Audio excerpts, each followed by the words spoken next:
नमस्ते मित्रों। आज वर वर राव जी की कविताओं का काव्य पाठ करेंगे। आज का शीर्षक है आवाज़।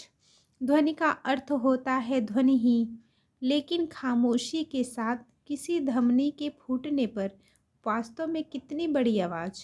नींद में घटित होती आवाज़ों को किसने सुना? गहरी नींद में सोए मजदूर को जगाने पर, नींद के सुख संदर्भ में पूछने पर पता नहीं ही कहेगा। वह जागकर सुख को वह नहीं जानता है। उसके दुख को तुमने कभी नींद में करवटें बदलते हुए स्वलाप करते हुए सुना?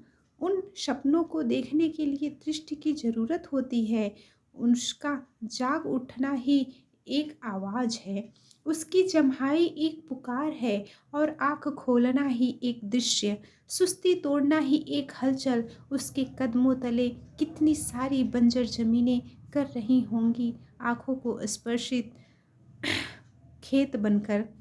टूटी कुल्हाड़ियों, चलाए गए हलों की आवाज़, अमुक पहाड़ों में उदित सूर्योदय की किसी निशब्द रात में फूटी आवाज़ होगी। बंजर मैदान से पूछो, जल से पूछो, आँखों में प्राणों को थामे रखने वाले भूखे मुँह वालों से पूछो, हाथ आकर भी मुँह में न पहुँची फसलें और खेतों से पूछो। भूखे रहने वाले मिलकर भोंकते हैं तो आवाज़ होती है, श्रमिक मिलते हैं तो आवाज़ होती है। जंगल में पत्ते चुनने पर भी आवाज़ होती हैं और बाँस चीरने पर भी आवाज़ होती हैं। कारखानों में हो अथवा घर में बैठे बीड़ी के बढ़ते वक्त भी आवाज़ ही होती है। गोदावरी की खाई के अंधे कुएं में पानी सेंधने वाले हाथों की आवाज़ होती है या आग है। आवाज़ है या आग है। एक आदेश के सामने, एक ज़रूरत के सिर झुकाने पर, एक अधिकार के सामने आज्ञाकारिता के प्रश्न पूछने पर छाई हुई चुप्पी है। शिथिल होते हुए भी शब्द गर्भ में अंकुरित होती हुई आवाज़, श्वास लेती हुई आवाज़ आवाज़ नहीं होती। चुपचाप फूटने वाली शताब्दियों की आवाज़ ही तब बंदूक चलने की आवाज़ होती है। तब तक तुमने कुछ भी सुना, कुछ भी नहीं पूछा। किले की दीवारों में गूंजते हंटरों की आवाज़ के समय तुमने नकार दिए कानून के सारे प्रावधान। किले के चाबुकीय शासन के बारे में प्रश्न नहीं पूछा।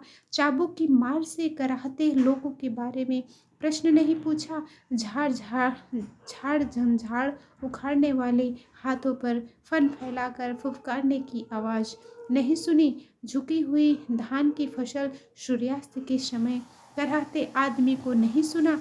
लाभ की निशब्द हथौड़ी की मार से और हड़ताल की मार से मालिक का हृदयघात मात्र शब्द। पत्ते और बांस ट्रक और लारी बनकर जलने से टायरों के विस्फोट होने की आवाज़।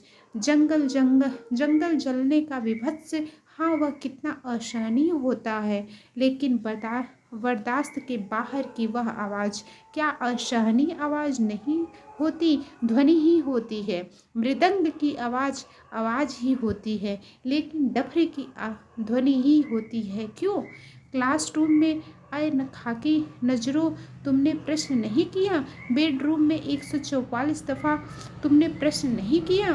लेबोरेटरियों में लाठी चार्ज, तुमने प्रश्न नहीं किया। गिरफ्तारों से प्रश्न नहीं किया। अवैध केसों से प्रश्न नहीं किया।